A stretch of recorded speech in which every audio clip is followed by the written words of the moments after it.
A new police chief walks into his precinct undercover, hoping to observe his officers without their masks on. But when a white cop spits in his face, thinking he's just a nobody, the entire room is moments away from a shocking revelation that will leave them all reeling. It was a muggy Tuesday morning in August when Richard Nelson, a newly appointed police chief, stepped out of his car in the heart of Blue Ridge, a small city tucked away in the rolling hills of North Carolina.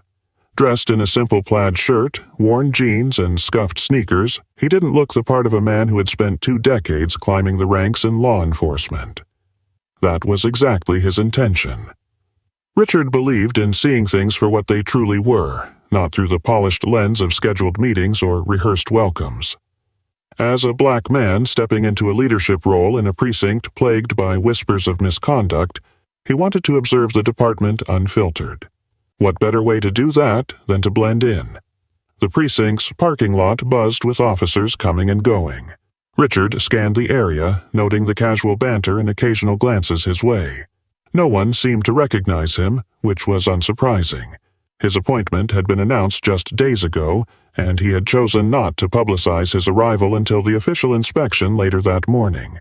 He adjusted the brim of his baseball cap and took a deep breath. The weight of his mission, to root out the toxicity festering within the department, pressed heavy on his shoulders.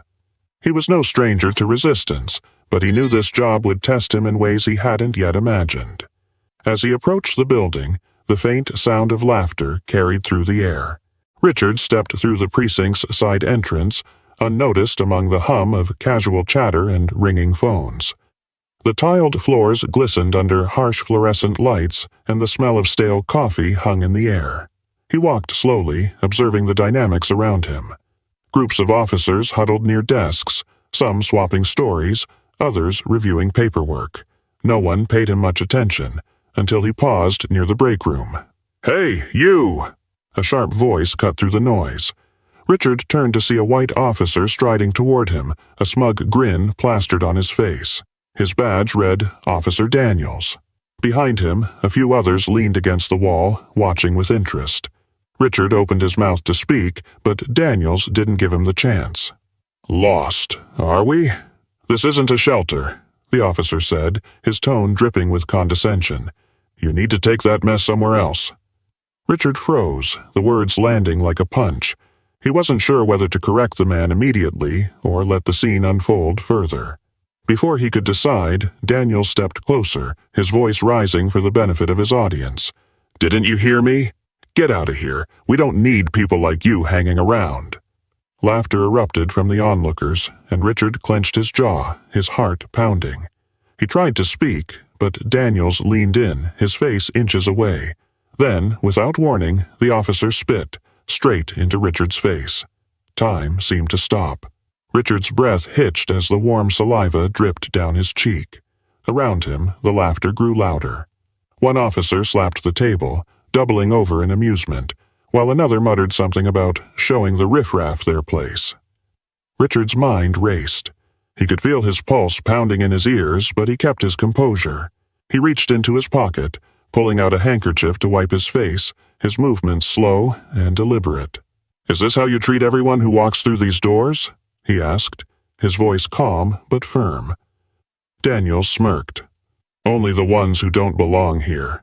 The group burst into laughter again, but Richard said nothing. Instead, he turned and walked down the hallway, leaving the officers behind. As he headed toward the precinct's main office, an intercom crackled to life, calling all personnel to the briefing room. It was time. The briefing room was abuzz with chatter as officers filed in, some carrying coffee mugs, others laughing over inside jokes. Richard entered through a side door, now holding a folder that bore the precinct's official seal. He stood just out of view, watching the room fill with familiar faces, some still chuckling from the earlier incident. At the front of the room, Captain Harris, a stout man with a graying mustache, called for order. "All right, settle down, everyone. We've got an important introduction today." The officers quieted, their curiosity piqued. Daniels leaned against the wall, his arms crossed, a smug expression still plastered on his face. The man was clearly enjoying his morning. Captain Harris cleared his throat. "As most of you know, Chief Caldwell retired last month. We've been waiting for his replacement, and I'm pleased to introduce our new leader, a man with an impressive record and a vision for this department." Richard stepped forward, his footsteps measured. The room froze as he walked to the podium, his presence commanding attention. He placed the folder on the lectern and slowly scanned the room. His calm demeanor only heightened the tension. Daniels's smirk faltered. The color drained from his face as recognition dawned. The other officers exchanged uneasy glances, some whispering, others staring at Richard with wide eyes. "Good morning," Richard began, his voice steady. "My name is Richard Nelson. As of today, I'm your new chief of police." The silence was deafening. Daniel's face turned a deep shade of red, his bravado evaporating. Richard's gaze landed on him, holding for a moment longer than necessary, before sweeping across the rest of the room. "When I arrived this morning," Richard continued, "I came in plain clothes because I wanted to see the department through an unfiltered lens. What I witnessed was eye-opening." A murmur rippled through the crowd, but Richard raised a hand to silence it. "In my brief time here, I've already seen behaviors that are not just unprofessional but downright unacceptable. Let me make one thing clear. The culture that has been allowed to fester here ends today." The room remained eerily quiet, the weight of his words sinking in. Daniels shifted uncomfortably, his eyes darting to the floor. Richard took a step closer to the edge of the podium, his tone sharp but controlled. "Respect is not optional. It's the foundation of what we do as law enforcement. Without it, we fail, not just each other, but the community we serve." He let the silence hang for a moment, watching the officers squirm under his gaze. "This morning, some of you laughed at what you thought was just another powerless man being put in his place. But let me remind you, everyone who walks through those doors deserves respect, whether they're wearing a badge or not." His words cut through the room like a blade. No one dared to move. Richard let the silence linger, his gaze unwavering.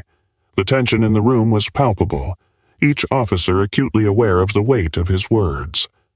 Daniels shifted again, his discomfort evident as beads of sweat formed on his brow, but Richard wasn't done. "I understand that change is difficult," he said, his voice steady but laced with authority. "But let me be clear. There will be no tolerance for behavior that disrespects the dignity of any individual, whether they are a colleague, a civilian, or anyone else." He stepped down from the podium, walking slowly toward the officers.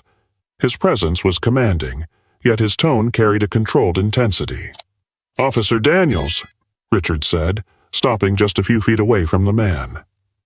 Daniels flinched, his bravado from earlier completely dissolved. "You," Richard continued, locking eyes with him, "represent everything that's broken in this department. When you spat in my face, it wasn't just me you disrespected. It was the badge, the oath, and the community we swore to protect." Daniels stammered, "Chief, I didn't know." "That's exactly the problem," Richard interrupted, his voice sharp. "You didn't care to know. You didn't take a moment to think before you acted, because you assumed that man standing in front of you didn't matter. And that assumption is why this department has lost the trust of the people it serves." The room remained silent, every officer frozen in place. Richard turned his attention to the rest of the group. What I witnessed wasn't just one man's mistake, it was a culture where bullying and prejudice are not only tolerated but celebrated, and that stops now. He stepped back toward the podium, his voice rising slightly. "I've spent my career fighting for justice, not just in the streets but within the walls of departments like this one. Change isn't easy, and it won't happen overnight, but I promise you this. As long as I'm chief, this precinct will operate with integrity, respect, and accountability." Richard paused, letting his words sink in. Then, with a slight nod toward Captain Harris, he concluded, "Effective immediately. Officer Daniels is suspended pending an internal investigation. And for those of you who think this is just a slap on the wrist, think again. This is the first of many changes." Gasps rippled through the room. Daniels' face turned crimson, his jaw tightening as he avoided the stares of his peers. Richard, unfazed, stood tall. "This isn't about punishment," he said firmly. "It's about setting a standard. If you're not willing to rise to it, this isn't the place for you." He glanced around the room one last time, his eyes locking with each officer's. "If you're ready to do better, to be better, then we'll move forward together. But know this, I will hold you accountable every step of the way." The meeting ended with a heavy silence, officers shuffling out of the room without their usual chatter. Richard remained at the podium for a moment, watching as Daniel stormed out, his face a mix of embarrassment and anger. The other officers avoided eye contact, their expressions ranging from guilt to quiet contemplation. Back in his office, Richard sat down at his desk, exhaling deeply. He knew this was just the beginning. Years of entrenched attitudes wouldn't change overnight, and for some, they might never change at all. But he hadn't come to Blue Ridge to make friends. He came to make a difference. The phone on his desk rang. It was Captain Harris. "Chief, I wanted to say, you handled that better than most would have," Harris said, his voice tentative. "Thanks, Captain," Richard replied, "but the real work starts now. I need a full review of Daniel's history on my desk by tomorrow. Complaints, incident reports, everything." "You've got it," Harris said before hesitating. "And, Chief, I think you shook a few of them today, in a good way." Richard hung up, allowing himself a brief moment of satisfaction before diving into the mountain of paperwork in front of him. Over the next few weeks, the precinct was a different place. Officers who once laughed at Daniel's antics now avoided him altogether, whispers of his suspension spreading through the department. Richard made it a point to walk the halls regularly, greeting everyone he passed, his presence a constant reminder of his leadership. Some officers took the change to heart. Officer Reyes, a younger recruit, approached Richard one day, admitting that she'd been complicit in the toxic culture out of fear of retaliation. "I want to do better, Chief," she said earnestly. "That's all I ask," Richard replied, his voice kind but firm. "It starts with you." But not everyone was willing to change. Daniels filed an appeal against his suspension, claiming unfair treatment. Richard held his ground, standing firm in his belief that accountability wasn't optional. The department's review uncovered a string of previous complaints against Daniels, ranging from excessive force to inappropriate comments. His appeal was denied, and Richard made it clear that the days of brushing misconduct under the rug were over. Despite the progress, Richard knew the road ahead would be long. Conversations about implicit bias and community relations were met with mixed reactions, but he remained undeterred. Each small victory, a recruit speaking up, an officer rethinking their approach, was a step toward something greater. One morning, Richard attended a community event where he met a young boy who shyly approached him. "Are you really the chief?" the boy asked, his eyes wide with wonder. "I am," Richard said with a smile. "My dad says the police don't care about us," the boy said, his voice barely above a whisper. Richard crouched down to meet his gaze. "I can't change the past, but I promise we're working to do better," he said gently. "And if you ever need help, you come find me, okay?" The boy nodded, a small smile breaking across his face. It was moments like this that reminded Richard why he had taken the job in the first place. By the end of his first year, the precinct was far from perfect, but it was undeniably different. Officers who couldn't adapt were gone, replaced by recruits who shared Richard's vision for a fair and respectful department. The community, once skeptical, began to see signs of change, a renewed effort to build trust and bridge divides. Richard stood in the precinct's main hallway one evening, watching as officers filed out after their shifts. The laughter and camaraderie felt different now, not at someone's expense, but genuine and inclusive. He knew there would always be challenges ahead, but for the first time he felt hopeful. Change was never easy, but it was worth every fight.